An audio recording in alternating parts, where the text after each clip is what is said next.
Bismillahirrahmanirrahim. Assalamualaikum warahmatullahi wabarakatuh.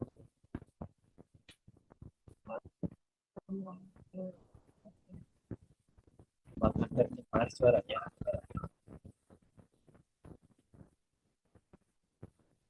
Mohon maaf tidak jelas. Apa suara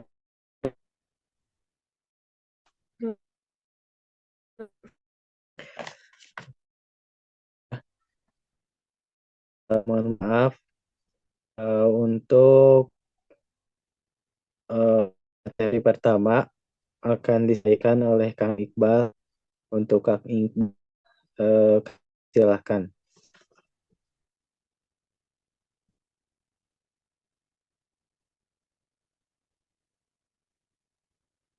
Baik, yang pertama konsep dasar apa yang harus dibahas. Yang pertama, latar belakang audit berbasis risiko merupakan respon terhadap kebutuhan organisasi untuk mengelola risiko secara lebih proaktif dan sistematis. Yang kedua, definisi audit berbasis risiko adalah proses audit yang berfokus pada identifikasi pengelolaan risiko risiko signifikan dalam organisasi. Yang ketiga, tujuan dan manfaat. Tujuan memberikan jaminan bahwa risiko utama telah dikelola dengan efektif dan efisien. Manfaatnya meningkatkan efektivitas pengendalian internal, mendukung pengembalian keputusan strategis, dan memberikan nilai tambah bagi organisasi. Yang keempat, jenis-jenis audit risiko. Yang pertama, risiko intern. Yang kedua, risiko pengendalian. Yang ketiga, risiko deteksi. Yang kelima, prinsip-prinsip audit risiko. Yang pertama, fokus pada risiko. Yang kedua, pengelolaan risiko. Yang ketiga, perbaikan berkelanjutan. Yang keempat, komunikasi yang efektif. Yang keenam, perencanaan audit. Yang pertama ada ruang lingkup, yang kedua ada metode, yang ketiga alokasi sumber daya. Selanjutnya yang ketujuh ada proses audit berbasis risiko. Yang pertama perencanaan, identifikasi risiko, penilaian risiko, dan penentuan fokus. Yang selanjutnya pelaksanaan, meliputi pengumpulan bukti, analisis data, dan penilaian kecukupan dan pengendalian. Yang selanjutnya pelaporan, komunikasi, temuan, rekomendasi, dan rencana tindak lanjut. Selanjutnya yang kedelapan implementasi dan evaluasi. Implementasi melaksanakan audit dengan fokus pada risiko, mengumpulkan bukti, dan mengevaluasi pengendalian. Yang selanjutnya evaluasi yaitu menilai efektivitas proses audit dan mengidentifikasi peluang perbaikan. Yang selanjutnya dikembalikan lagi kepada moderator. Terima kasih kepada Kang Iqbal. Untuk selanjutnya masuk kepada materi ruang lingkup basic audit. Yang pertama ada identifikasi risiko. Auditor bekerja sama dengan manajemen untuk mengidentifikasi risiko-risiko utama yang dapat mempengaruhi pencapaian tujuan organisasi. Proses ini melibatkan analisis mendalam terhadap lingkungan internal dan eksternal organisasi, bahkan faktor yang berpotensi menimbulkan risiko. Indikasi risiko seringkali dilakukan melalui berbagai metode seperti wawancara, kuesioner, dan data historis. Tujuan dari tahap ini adalah untuk membangun pemahaman yang komprehensif mengenai berbagai risiko yang mungkin dihadapi oleh organisasi. Dan yang kedua ada penilaian risiko. Setelah risiko diidentifikasi, tahap berikutnya adalah penilaian risiko. Karena risiko yang telah diidentifikasi dievaluasi berdasarkan dampak dan probabilitas terjadinya penilaian ini. Penilaian ini membantu dan membentuk area mana yang paling rentan dan memerlukan perhatian khusus. Dengan demikian, penilaian risiko menjadi landasan yang untuk pengambilan keputusan. Selanjutnya, dalam proses audit, yang ketiga ada penentuan prioritas audit. Dengan memprioritas dari mungkin audit memantau saya pada bagi si pelaksanaan audit. Audit dilakukan pada area yang telah diprioritaskan dengan fokus pada pengendalian internal terhadap prosedur, efektivitas manajemen risiko. Metodologi audit yang digunakan biasanya disifat risiko hadapi. Dengan demikian, audit dapat memberikan wawasan yang berguna untuk perbaikan dan penguatan pengendalian. Dan yang selanjutnya, yang kelima ada pemantauan dan tindak lanjut. Pemantauan yang berkelanjutan terhadap tindakan perbaikan ini membantu memastikan bahwa risiko dapat dikelola dengan baik dan bahwa organisasi dapat mencapai tujuan dengan lebih baik. Auditor juga dapat melakukan audit tindak lanjut untuk mengevaluasi apakah rekomendasi telah dilaksanakan dan apakah ada penurunan dengan tahap audit adalah pemantauan lanjut yang audit selesai dan temuan telah identifikasi tim organisasi untuk memastikan bahwa baik komunikasikan benar-benar implementasikan tip dan mengurangi risiko. Selanjutnya akan dipaparkan oleh Teh Asriana. Untuk Asriana dipersilakan.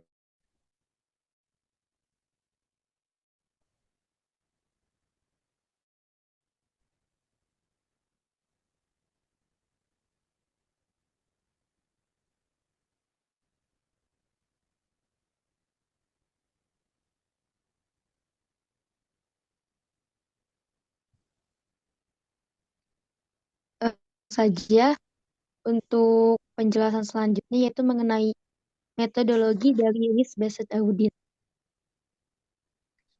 Metodologi risk-based audit ini tentunya terdiri dari serangkaian langkah sistematis yang dirancang untuk memastikan bahwa audit berfokus pada risiko yang paling signifikan untuk organisasinya.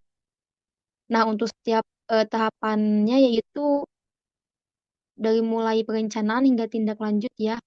Dan tentunya untuk perencanaan untuk tahapan metodologi ini memiliki peran yang sangat penting dalam menciptakan proses audit yang efektif dan efisien.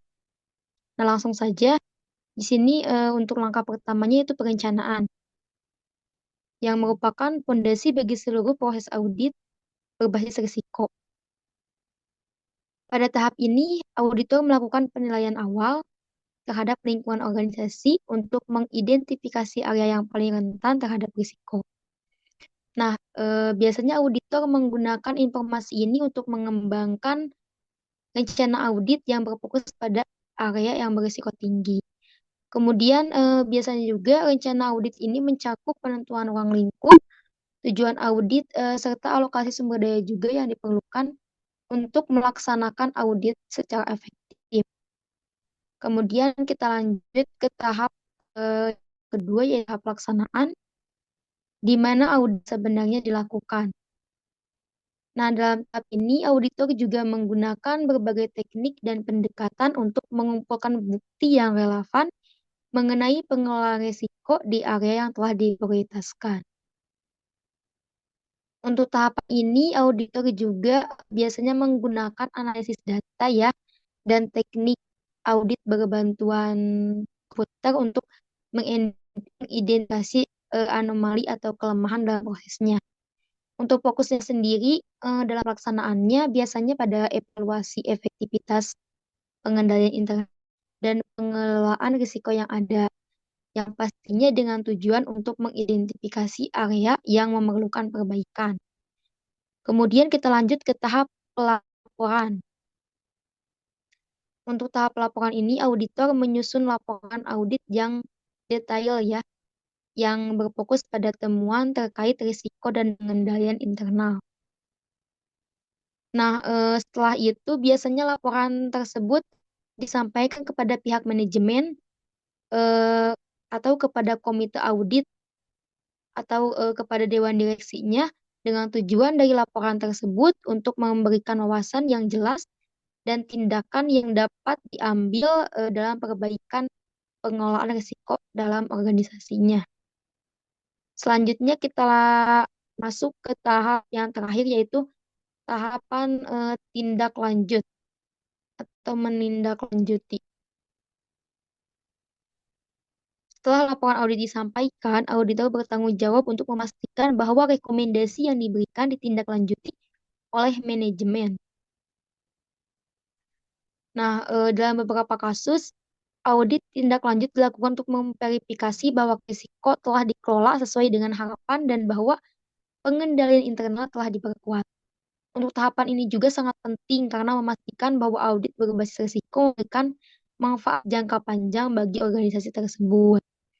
Maka kesimpulan dari metodologi risk-based audit ini tentunya dirancang untuk menciptakan pendekatan yang berfokus pada proaktif dalam mengelola risikonya.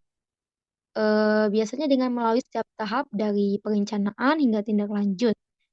Kemudian selain itu organisasi juga dapat memastikan bahwa risiko-risiko signifikan diidentifikasi dan dievaluasi serta dikelola dengan cara yang paling efektif sehingga menjaga keberlanjutan dan kesuksesan jangka panjang untuk suatu organisasi. Baik, kita bisa lanjut ke slide selanjutnya, Kang Iqbal.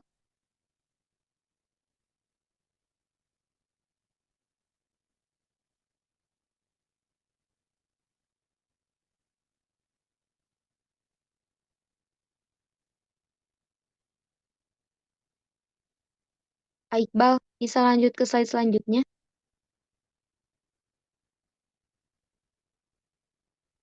Nah, untuk selanjutnya kita masuk ke pembahasan mengenai keuntungan dan tantangannya ya dari metodologi risk-based audit. Tentunya penerapan dari risk-based audit ini menawarkan sejumlah keuntungan yang dapat meningkatkan efektivitas proses audit dan pengelolaan risiko dalam organisasi. Namun demikian, keuntungan ini juga tentunya akan menghadirkan tantangan yang perlu diatasi untuk memastikan keberhasilan pendekatan ini. Di sini keuntungan yang pertama yaitu efisiensi sumber daya audit. Dengan memfokuskan audit pada area yang memiliki risiko tertinggi, organisasi dapat mengalokasikan sumber dayanya dengan lebih efektif. Selain itu, tidak hanya menghemat waktu dan biaya, tetapi juga memastikan bahwa upaya audit memberikan nilai tambah yang maksimal bagi organisasi. Nah, untuk tantangannya sendiri, keterbatasan data atau informasi risiko.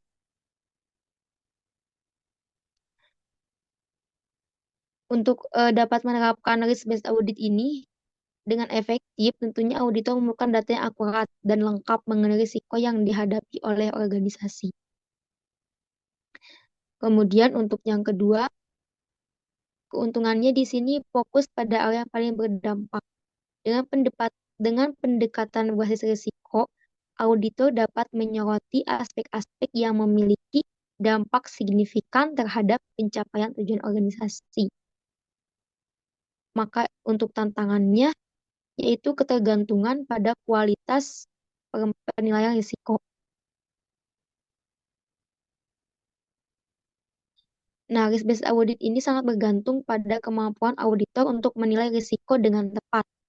Hal ini menekankan pentingnya pelatihan dan pengalaman auditor dalam melakukan atau melaksanakan penilaian risiko yang komprehensif. Kemudian di sini untuk keuntungan yang ketiga, risk-based audit memungkinkan peningkatan pengawasan risiko secara keseluruhan. Dengan memusatkan perhatian pada risiko-risiko utama, organisasi dapat lebih proaktif dalam mengidentifikasi, mengukur, dan mengelola risiko, sehingga meningkatkan ketahanan terhadap potensi ancaman dan memastikan kelangsungan bisnis. Adapun untuk tantangannya sendiri yaitu adaptasi terhadap perubahan risiko secara cepat. Risiko dalam lingkungan bisnis dapat berubah dengan cepat karena faktor eksternal seperti perubahan regulasi, perkembangan teknologi, atau kondisi. Hal ini memerlukan kemampuan analisis yang kuat dan sistem monitoring risiko yang efektif. Nah, meskipun risk-based audit ini memberikan banyak manfaat atau penerapannya memerlukan perhatian terhadap tantangan yang ada, maka dapat dikatakan organisasi yang berhasil yaitu organisasi yang biasanya bisa mengatasi tantangan-tantangan dan dapat memanfaatkan dari risk-based audit ini untuk meningkatkan pengelolaan risiko dan mencapai strategis mereka dengan lebih baik. Lanjut ke slide selanjutnya, Kang.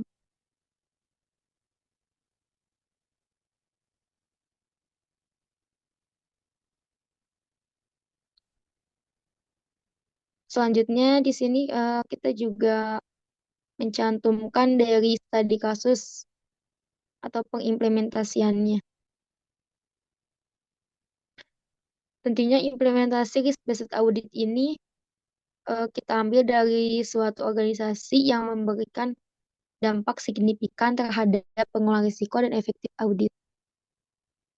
Salah satu contoh nyata dari penerapan ini bisa dilihat pada sebuah perusahaan manufaktur global. Di sini bisa kita sebut PT Industri Global yang menerapkan risk-based audit. Yang memutuskan untuk mengadopsi pendekatan ini setelah mengalami beberapa insiden yang mengganggu operasional mereka. Nah, sebelumnya PT Industri Global ini beroperasi di berbagai negara dengan regulasi dan risiko lokal yang beragam. Awalnya, PT Industri Global ini menggunakan pendekatan audit tradisional. Namun, dalam pendekatan ini, tim audit internal melakukan pemeriksaan rutin tanpa memprioritaskan area tertentu, sehingga semua divisi dan fungsi diperiksa secara merata. Setelah menghadapi beberapa masalah kepatuhan yang akhirnya menyebabkan kerugian finansial dan reputasi. Dan akhirnya manajemen menyadari bahwa pendekatan ini tidak efektif dan mengidentifikasi untuk mengelola risiko yang paling signifikan bagi perusahaan. Nah, setelah itu akhirnya perusahaan menyadari akan perubahan. Kemudian PT Industri Global ini memutuskan untuk menerapkan risk-based audit. Nah, untuk langkah pertamanya yaitu di sini mengidentifikasi risiko-risiko utama ya, karena dari penerapan risk-based audit ini berarti auditor memfokuskan pada area yang berisiko tinggi. Nah, tim audit internal bekerja sama dengan manajemen untuk menganalisis berbagai faktor seperti risiko kepatuhan di negara-negara dengan regulasi yang ketat, kemudian risiko gangguan rantai pasokan, serta risiko cyber yang meningkat karena adopsi teknologi digital. Nah, berdasarkan penilaian risiko ini, area-area dengan risiko tertinggi diprioritaskan dalam proses audit, sementara area dengan risiko rendah diaudit secara berkala atau hanya diperlukan saja. Kemudian penerapan risk-based audit di PT Industri Global ini menghasilkan dampak yang positif atau signifikan, yaitu di sini salah satu dampak utamanya peningkatan efisiensi dalam penggunaan sumber daya audit. yang merupakan perusahaan berhasil menghindari denda dan sanksi yang sebelumnya pernah diawali pada saat penerapan audit sebelum risk-based audit ini ya. Sekaligus selain itu memperkuat juga reputasinya di mata regulator dan pemangku kepentingan lainnya. Tidak hanya itu, penerapan risk-based audit juga mendorong peningkatan pengawasan risiko secara keseluruhan. Dengan menerima umpan balik yang lebih berfokus dari tim audit, manajemen akhirnya bisa lebih proaktif mengidentifikasi dan risiko yang berkembang. Tentunya memungkinkan perusahaan untuk beradaptasi dengan cepat terhadap perubahan lingkungan bisnis, dan mengurangi juga dampak negatif yang mungkin akan timbul dari risiko yang tidak terkelola dengan baik. Maka secara keseluruhan, implementasi dari risk-based audit di PT Industri Global ini tidak hanya meningkatkan efisiensi audit,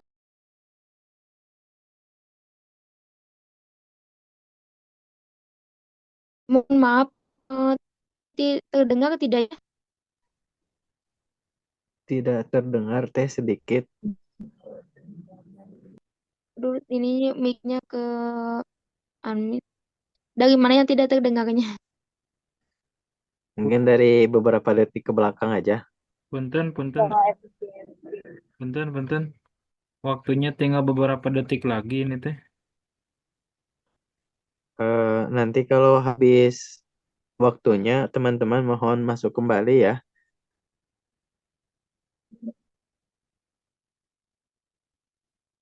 Baik, ini mungkin secara keseluruhannya saja ya.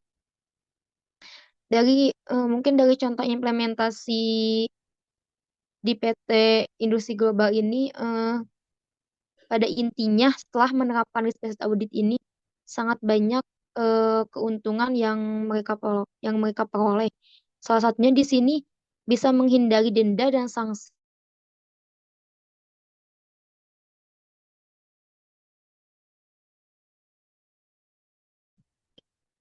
Dilanjut Teh Asriana. Baik, sebelumnya mohon maaf ya rekan-rekan karena sedikit kendala barusan ininya waktunya habis. Mungkin langsung saja di sini penjelasan secara umumnya ya untuk implementasi dari risk-based audit ini. Tentunya di sini PT Industri Global setelah menerapkan risk-based audit, perusahaan tersebut banyak eh, banyak keuntungan yang diperoleh. Salah satunya di sini berhasil menghindari denda dan sanksi yang sebelumnya pernah dialami, sekaligus memperkuat reputasinya di mata regulator dan pemangku kepentingan lainnya. Maka secara keseluruhannya, implementasi dari risk-based audit di PT Industri Global tidak hanya meningkatkan efisiensi audit, tetapi juga memperkuat ketahanan perusahaan terhadap berbagai ancaman dan tentunya menjadikannya lebih siap dalam menghadapi sebuah tantangan di masa depan bagi organisasi tersebut. Mungkin itu saja. Untuk selanjutnya saya serahkan kepada moderator. Terima kasih kepada Teh memaparkan penjelasan yang begitu lengkap. Untuk selanjutnya yang terakhir ada kesimpulan. Kesimpulan Risk Based Audit atau RBA merupakan pendekatan yang semakin penting dalam pengelolaan risiko dan efektivitas audit, terutama di tengah lingkungan bisnis yang kompleks dan dinamis, dengan fokus pada identifikasi dan penilaian risiko yang paling signifikan. Risk-based audit memungkinkan organisasi untuk mengalokasikan sumber daya audit secara efisien, memastikan bahwa area yang paling rentan mendapatkan perhatian yang memadai.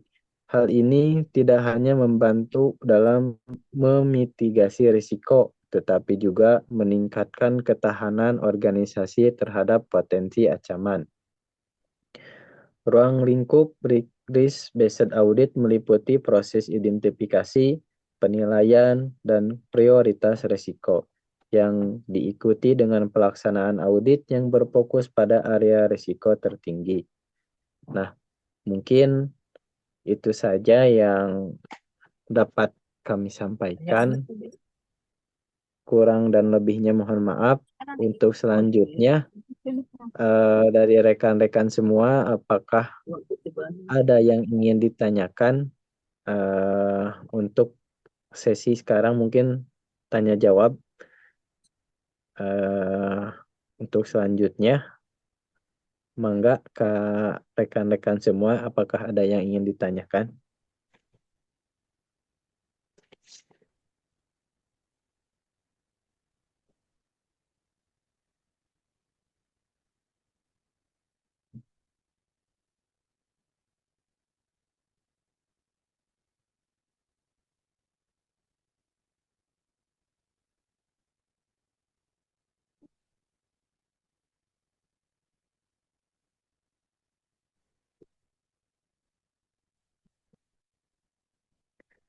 Sekali lagi, apakah ada yang ingin ditanyakan?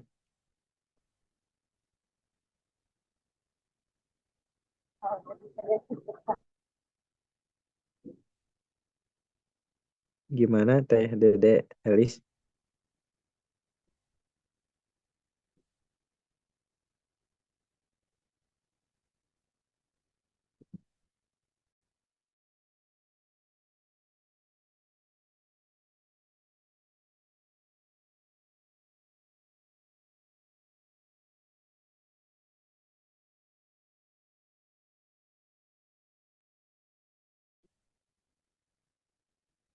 Apakah ada yang ingin ditanyakan, teman-teman? Sepertinya tidak ada ya.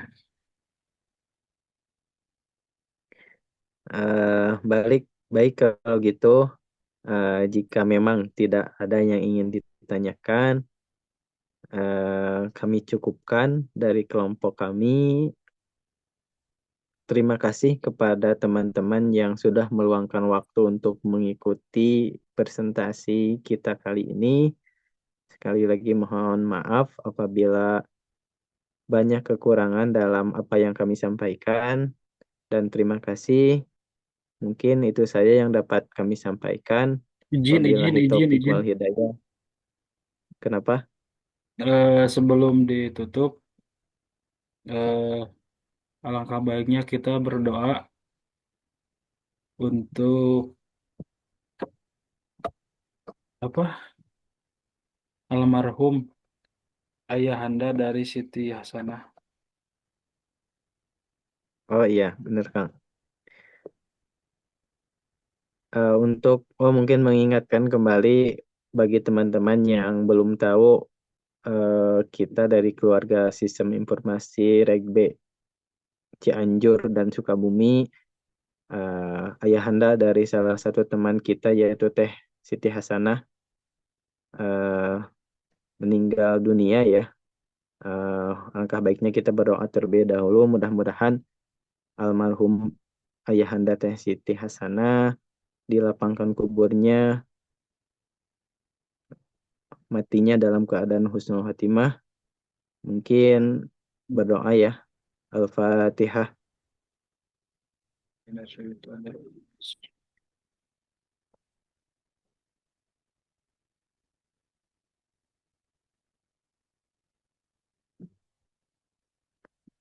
Berdoa selesai. Mudah-mudahan Allah kabulkan doa kita semua dan keluarga yang ditinggalkan terutama Teh Siti Hasanah bisa bersabar dan kuat menghadapinya. Mungkin itu saja dari kami. Wabillahi taufiq wal hidayah. Assalamualaikum warahmatullahi wabarakatuh. Sekali lagi terima kasih teman-teman. Silakan. Waalaikumsalam warahmatullahi wabarakatuh. Ya, terima kasih Kang Teh. Silakan live.